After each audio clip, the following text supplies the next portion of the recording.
Hi മക്കളെ, സാറിൻ്റെ പേര് യദു എന്നാണ്. നമ്മുടെ എക്സാമിനറിൻ്റെ കൊമേഴ്സ് ഫാക്കൽറ്റിയാണ്. അപ്പം നമ്മൾ കൊമേഴ്സിനെ കുറിച്ച് നിങ്ങൾ അറിഞ്ഞിരിക്കേണ്ട വീഡിയോസിൽ നമ്മൾ പാർട്ട് 1 വീഡിയോ നമ്മൾ ചെയ്തു. അപ്പോൾ ആ പാർട്ട് 1 നമ്മൾ നിങ്ങൾക്ക് കൊമേഴ്സിൽ നിങ്ങൾക്ക് പഠിക്കാനുള്ള സബ്ജക്റ്റുകളെ കുറിച്ച് പറഞ്ഞിട്ടുണ്ടായിരുന്നു അല്ലേ? ഏതൊക്കെ സബ്ജക്റ്റുകളാണ് കൊമേഴ്സിൽ നിങ്ങൾക്ക് 2 വർഷമായിട്ട് പഠിക്കാനുള്ളത് നമ്മൾ പറഞ്ഞു. ദെൻ സെക്കൻഡ് നിങ്ങൾ അറിഞ്ഞിരിക്കേണ്ട കാര്യം എന്ന് പറഞ്ഞാൽ ഈ സബ്ജക്റ്റുകളുടെ മാർക്കുകളെ കുറിച്ചാണ്.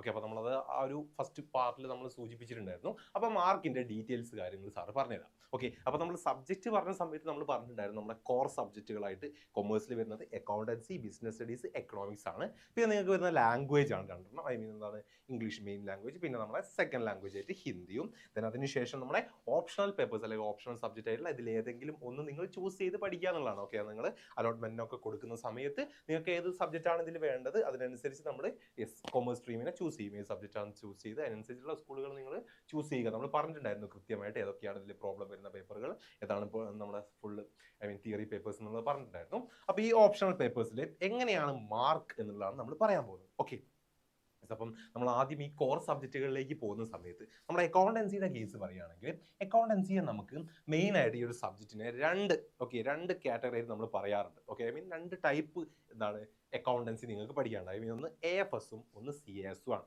ഓക്കെ, അത് നിങ്ങൾക്ക് എന്താണ് കരിക്കുലം ബേസിലൊക്കെ അങ്ങനെ മാറിക്കൊണ്ടിരിക്കും. ചില കുട്ടികൾക്ക് എന്താണ് CAS ആയിരിക്കും പഠിക്കാനുണ്ടാവുക. കമ്പ്യൂട്ടറൈസ്ഡ് അക്കൗണ്ടിങ് സിസ്റ്റം ആയിരിക്കും. ദെൻ അടുത്തത് AFS ആണ്. AFS means analysis of financial statement എന്നാണ് നമ്മൾ പറയാം. ഓക്കെ, അപ്പോൾ അക്കൗണ്ടൻസിയിലുള്ള രണ്ട് പാർട്ടുകളാണ്. ഓക്കെ, അക്കൗണ്ടൻസിയിൽ നിങ്ങൾക്ക് പഠിക്കാനുള്ള സബ്ജക്റ്റുകൾ രണ്ട് പാർട്ടാക്കിയിട്ടാണ് പറയുക. പല സ്കൂളുകളും മാറിക്കൊണ്ടിരിക്കും. നിങ്ങൾക്ക് അത് കരിക്കുലം ബേസിലൊക്കെ അത് മാറിക്കൊണ്ടിരിക്കും. അപ്പോൾ ചില കുട്ടികൾക്ക് CAS-ഉം ചില കുട്ടികൾക്ക് AFS-ഉം ആയിരിക്കും ഉണ്ടാവുക. ഓക്കെ, അപ്പം പ്ലസ് വണ്ണിൽ നിങ്ങൾക്ക് അക്കൗണ്ടൻസിയുടെ എക്സാം ഉണ്ടാവാൻ പോകുന്നത് CAS കുട്ടികൾക്കാണെങ്കിൽ നിങ്ങൾക്ക് ടോട്ടൽ 80 മാർക്കിനാണ്. ഓക്കെ, 80 മാർക്കിനാണ് എക്സാം ഉണ്ടാവുക. 80 മാർക്ക് എന്ന് പറയുമ്പോൾ 60 മാർക്കിന് നിങ്ങൾക്ക് റിട്ടൺ എക്സാമും പ്ലസ് 20 മാർക്ക് സിയുമായിട്ടാണ് CAS-കാർക്ക് ഉണ്ടാവുക. ഓക്കെ, അതായത് പ്ലസ് 1 80 മാർക്കിനാണ് നിങ്ങൾക്ക് ടോട്ടൽ എക്സാം. 60 മാർക്ക് റിട്ടണും 20 മാർക്ക് സിയും. AFS ഉള്ള കുട്ടികളാണെങ്കിൽ നിങ്ങൾക്ക് 100 മാർക്കിൽ തന്നെയാണ് ഉണ്ടാവുക. അതായത് ഇപ്പം എന്താണ് 80 മാർക്ക് റിട്ടൺ എക്സാമും 80 മാർക്ക് റിട്ടൺ എക്സാമും 20 മാർക്ക് നിങ്ങൾക്ക് സിയുമായിട്ട് 100-ൽ തന്നെയാണ് ഉണ്ടാവുക. ഓക്കെ, അതായത് മാറിക്കൊണ്ടിരിക്കും. അതാണ് കേട്ടോ. അതായത് CAS ഉള്ള കുട്ടികൾക്ക് പ്ലസ് 2ലേക്ക് വരുന്ന സമയത്ത് ശ്രദ്ധിക്കാം, CAS ഉള്ള കുട്ടികൾക്ക് പ്ലസ് 2ലേക്ക് വരുന്ന സമയത്ത് 120 മാർക്കിനായിരിക്കും എക്സാം ഉണ്ടാവുക എന്നുള്ളതാണ്. ഓക്കെ, അതായത് പ്ലസ് 1-ൽ CAS-ൽ 80 മാർക്കിനാണെങ്കിൽ പ്ലസ് 2-ൽ അത് 20 മാർക്ക് കൂടും. 120-ലാവും. കാരണം നിങ്ങൾക്ക് CAS ഉള്ള കുട്ടികൾക്ക് പ്ലസ് 2ലേക്ക് വരുമ്പോൾ പ്രാക്ടിക്കൽ എക്സാം ഉണ്ടാവും. ഓക്കെ, അപ്പോൾ പ്രാക്ടിക്കൽ എക്സാം ഉള്ള സബ്ജക്റ്റുകൾക്ക് പ്ലസ് 1-ൽ 80 മാർക്കിനായിരിക്കും എക്സാം. ഓക്കെ, AFS ഉള്ള കുട്ടികൾക്ക് പ്രാക്ടിക്കൽ ഒന്നുമില്ല. സോ അവിടെ 100 മാർക്കിന് തന്നെയാണ്. പക്ഷേ CAS എടുക്കുന്ന കുട്ടികളാണെങ്കിൽ CAS ഉള്ള കുട്ടികൾക്കാണെങ്കിൽ പ്ലസ് 1-ൽ 80 മാർക്കിനാണ്. പ്ലസ് 2ലേക്ക് വരുമ്പോൾ 120 മാർക്കിനാണ് നിങ്ങൾക്ക് എക്സാം ഉണ്ടാവുക. ഒരു 40 മാർക്കിന് നിങ്ങൾക്ക് 40 മാർക്കിന് നിങ്ങൾക്ക് ഒരു പ്രാക്ടിക്കൽ എക്സാം ഉണ്ടാവും. ഓക്കെ, പിന്നെ 60 മാർക്ക് നിങ്ങൾക്ക് റിട്ടൺ എക്സാമും പിന്നെ 20 മാർക്ക് നിങ്ങൾക്ക് സിയും കൂടി ചേർന്ന് പ്ലസ് 2-ൽ നിങ്ങൾക്ക് അത് 120 മാർക്കിനായിരിക്കും ഉണ്ടാവും. അപ്പോൾ അക്കൗണ്ടൻസിയുടെ മാർക്ക് സിസ്റ്റം ഇങ്ങനെയാണ് വരുന്നത്. Okay, ready. ഇനി ബിസിനസ് സ്റ്റഡീസിലേക്ക് പോകുമ്പോഴും എക്കണോമിക്സിലേക്ക് പോകുമ്പോഴും നമുക്കൊന്നും നോക്കാനില്ല. നമ്മൾ സാധാരണ 100 മാർക്കിനാണ് എക്സാം ഉണ്ടാവുക. 80 mark written and 20 mark CE ആയിട്ടായിരിക്കും. ഓക്കെ, പിന്നെ അതേപോലെ തന്നെ നമ്മുടെ ലാംഗ്വേജിന്റെ കേസിലും സെയിം തന്നെ. നമുക്ക് 100 മാർക്കിന് തന്നെയാണ്. അതായത് 80 മാർക്കിന് റിട്ടൺ എക്സാമും 20 മാർക്ക് CU ആയിട്ടാണ് സാധാ പോലെ തന്നെ.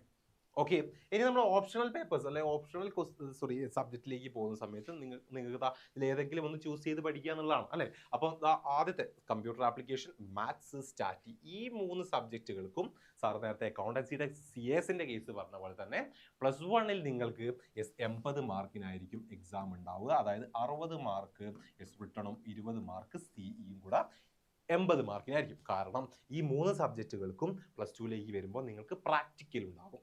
ഓക്കെ, പ്രാക്ടിക്കൽ എക്സാം ഉണ്ടാവും. സോ അതുകൊണ്ട് തന്നെ പ്ലസ് 2-ൽ നിങ്ങൾക്ക് എന്താണ് ഈ സബ്ജക്റ്റുകൾക്കെല്ലാം 120 മാർക്കിനായിരിക്കും എക്സാം ഉണ്ടാവുക. ഓക്കെ, പ്ലസ് 1-ൽ 80 മാർക്കിനും ആയിരിക്കും.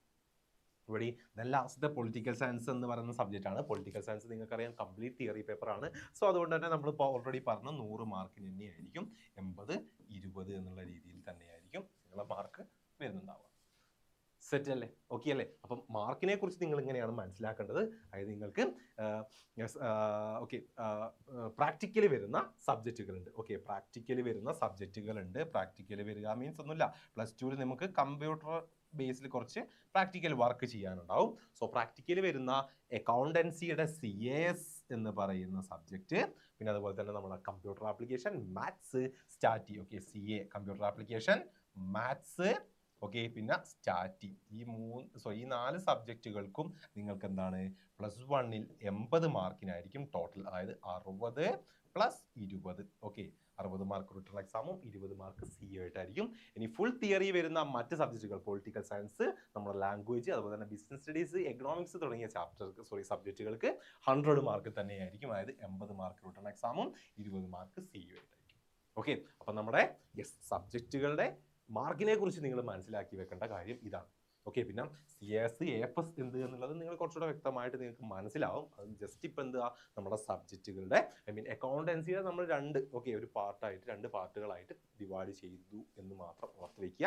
അപ്പോൾ അത് കുറച്ച് കുട്ടികൾക്ക് AFS ആയിരിക്കാം, അത് ചില കുട്ടികൾക്ക് CAS ആയിരിക്കാം. നമ്മൾ കരിക്കുലം ബേസിലൊക്കെ അത് മാറിക്കൊണ്ടിരിക്കും. ഓക്കെ, അപ്പോൾ CAS ഉള്ളവർക്ക് +1-ൽ 80 മാർക്കിനായിരിക്കും. അതായത് +2ലേക്ക് വരുമ്പോൾ അത് 120 അപ്പോൾ +1 +2 കൂടെ കൂട്ടി 200-ലാണ് നിങ്ങൾക്ക് ടോട്ടൽ മാർക്ക് ഉണ്ടാവുക. അറിയാലോ അല്ലെ, ഒരു വർഷം 100 അപ്പോൾ 200. അപ്പോൾ +1-ൽ 80 മാർക്ക് ഉള്ളതുകൊണ്ട് +2-ൽ 120 പ്രാക്ടിക്കൽ ഉള്ളത് കൊണ്ട്. AFS കുട്ടികൾക്ക് പ്രാക്ടിക്കൽ ഇല്ലാത്തത് കൊണ്ട് +1-ലും 100 +2-ലും 100 ആയിരിക്കും എന്നുള്ളത് നിങ്ങൾ ഓർത്ത് വയ്ക്കുക.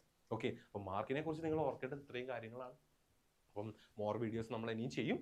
കൂടുതൽ കാര്യങ്ങൾ ഇപ്പം നിങ്ങൾക്ക് എക്സാമുകളെ കുറിച്ച് അറിയാനുണ്ടാവും അല്ലേ, അതൊക്കെ നമ്മൾ തൊട്ടടുത്ത പാർട്ടിൽ ചെയ്യുന്നതായിരിക്കും. അപ്പോൾ ഈ കാര്യങ്ങൾ ഈ വീഡിയോയിൽ ഓർത്ത് വയ്ക്കുക. നമ്മുടെ എക്സാമിനറിൻ്റെ കൊമേഴ്സ് ചാനലുകളൊക്കെ ഒന്ന് സബ്സ്ക്രൈബ് ചെയ്ത് വെക്കുക. നമ്മൾ മോർ വീഡിയോസും കാര്യങ്ങളൊക്കെ ചെയ്യും. നമ്മുടെ ബാച്ചൊക്കെ നമ്മൾ സ്റ്റാർട്ട് ചെയ്യാൻ പോകുന്നുണ്ട്. അതൊക്കെ മക്കളോട് സാറ് പറയുന്നുണ്ടാവും.